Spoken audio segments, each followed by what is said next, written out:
If you teach fifth grade or higher, more than likely every year you're having to teach an argument essay, which is one of the most challenging ones they have to do every year. So I'm going to share with you the steps that I take to walk my students through the process to make it as pain-free as possible. Well, hi, I'm Robin Mellum. I'm a children's book author and a middle school teacher. I help teachers get their writing programs as engaging as possible, and I've created a workshop called the Structured Writers Workshop. There's a lot more information about it down below. But part of the workshop is taking out 10-day blocks to do essays. And right now we're in the middle of an argument essay. I teach sixth grade this year. I want to share with you the process that I go through with my sixth graders, the hook that I use to get them engaged in the topic, and then how I separate out each section of the essay through some slides that I put up on ClassKick. So I'm going to show. So the first thing I do is I ask them a focus question, and we talk about what have they binge watched lately. For my sixth graders lately, they've been talking a lot about that show Wednesday and of course Stranger Things, but it gets into a really fun conversation. Then we talk about what might the pros and cons be of binge watching a show? Like, how does it affect you personally in your health, academically? Start coming up with all these ideas of what's good and bad about it. Then we move on and we read an article, and there's one in Newsella that you can find. It's called Pro Con, is binge watching good or bad for us? And then we try and see if any of the ones on the list in this article are the ones that we created together. Another topic that I do sometimes, like before and leading up to this, we talk about emojis, communicating. They have really big opinions about this one. Is it good to communicate with just emojis or not? Now we move into the parts of an argument essay. At this point, I've already gone over claim, evidence, and reasoning because we've been working on it all throughout the year on our short constructed responses, so they have that background knowledge. We've talked about HIT introductions before because I use them for everything, but basically I give them an overview of what's in an argument essay, and honestly, I do this quickly because I don't actually want them to remember this. I just want them to have an overview of all the parts so they can just kind of see how many sections are in an argument essay, what's in each of these paragraphs. But I don't want them to remember, because when we get to the end of this, I have them do an activity in small groups or maybe with partner, and I give them a student essay. It's been cut up into sections with labels. They pull it all apart and they see if they can put it back together again in order based on what they remember, which hopefully wasn't much, because it's kind of fun for them to try and talk through what makes sense. That's how it really sticks. So this is what I've created in my Deconstruct an Essay resources, all the titles or labels for the essay. And then they have a student essay that they manipulate and try and put back together in order. Once I've given them some hints and they kind of see if any of them get it correct, some of them do for sure, we go over the essay up on the screen and discuss each part of it. And I go over this part here is the key. Once we get to the thesis, as I explain how this particular thesis is so important that they get this right, that it's something that should happen because, and it gives us the two reasons here, because those two reasons of your claim will build out the rest of their essay. And then we discuss, like, what was included here, what wasn't included here. Do you see the word I? Do you see like exclamation points? We talk about, it should be a formal essay, all that kind of stuff. And then when we've gotten through the whole thing, I hold up a rubric in my hand, but I don't show it to them. And I say, based on what you've read here, this is an A essay.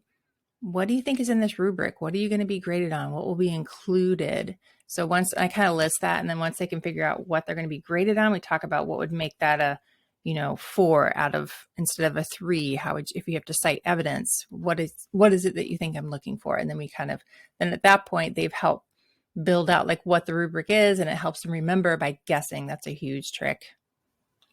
From there, they start writing, and I wanted to show you an overview of how I set all this up for them digitally, and I do it in ClassKick, which I love. I've talked about it a lot, but I give them all these resources. So at all times, they have access to that student essay and all the explanations. And then I did add some stuff in here. Like, well, first of all, I'll show you, I block off some of the slides. So I don't open them all up for them. I force them to go at a certain pace at the very beginning because they have to get approval on all of this before they move on. And I included like some possible topics. I just got this from another teacher, so I don't sell some of this stuff here or anything. And then they pick their topic and I give them, this is the cool thing in ClassKick is that you can, create links, and then they have, these are the ones I wanted them to use to get their information from. And then that way, those who need to go outside of that, I only have a few who are using resources outside of these four. So that makes it like more manageable for me, which is what this is all about, possibly. And then they have to get approval here for each one of these. They get a big green check of approval. And then they move on to start their planning. And I want to show you something real quick about what it's looking like on the student end. I've created this additional slide in there for them so that I give them an option about how they want to do their planning. I gave them this blank page and they could draw or make a list or whatever they wanted to do before they went into the next page.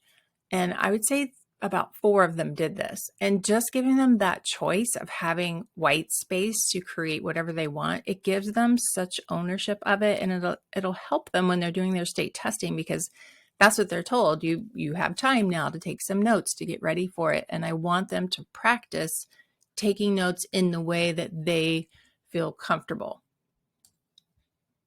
And then they start drafting their sentences. I tell them I don't care about spelling or punctuation at this point, just get the information down. And they're doing such a great job of getting their hook where they write about the topic in a bold statement without revealing the topic. They only reveal it in that second sentence here, where they describe it as if they're a newspaper reporter, what is going on with this topic.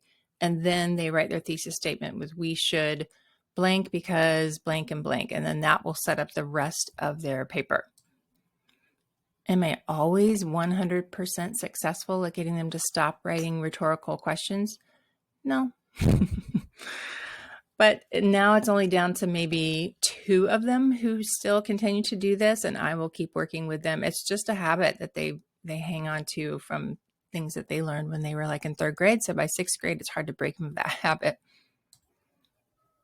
Right now, we're on our body paragraphs where they're making their claim, they're giving their evidence with some kind of quote from an article that has been approved, and then explaining it even further. We've been working on this with their constructive responses all year, so they feel pretty confident in doing this. And then we do a counterclaim and rebuttal. I do this with 6th grade, even though it's not necessarily required in the rubric, but they actually love doing this. They always want to talk about what the other side says. So I give them, paragraph 4 is devoted to that. And I wanted to show you how I break down paragraph 5. All right, Gandalf, go away.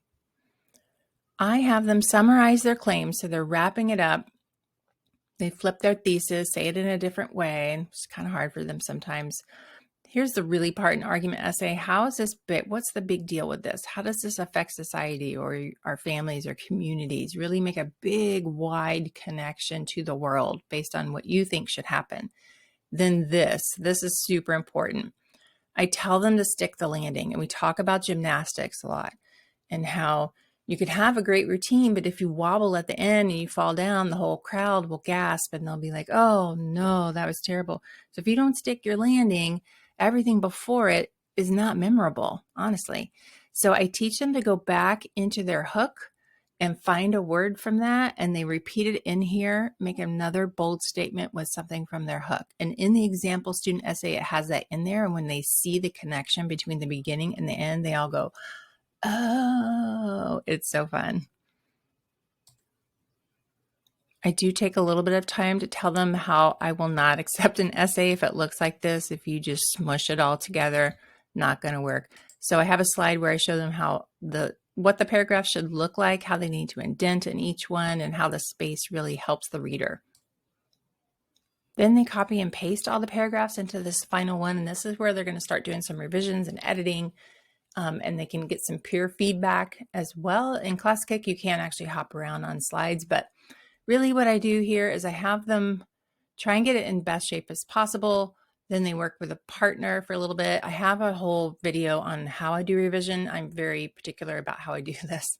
So in the final, they'll take this particular one, then copy and paste it into a Google Doc. And from there, I have other directions about how they highlight it, change the size, change the font, change the color, and they go through a revision one more time, reading it out loud. And then they change it all back and then put it into MLA formatting. So it's a whole thing, but I can get it all done in 10 days, and it doesn't capture everybody, but it captures a huge amount of them. And the next week they can go into Writer's Workshop, those who are done, and those who need help, they work with me. It's amazing. So check out below. I have some information for you about how I schedule all of this through the year. There's a free guide for you to show you how I launch this workshop. And there is a planner in there to show you how I set up my whole entire year. It's editable,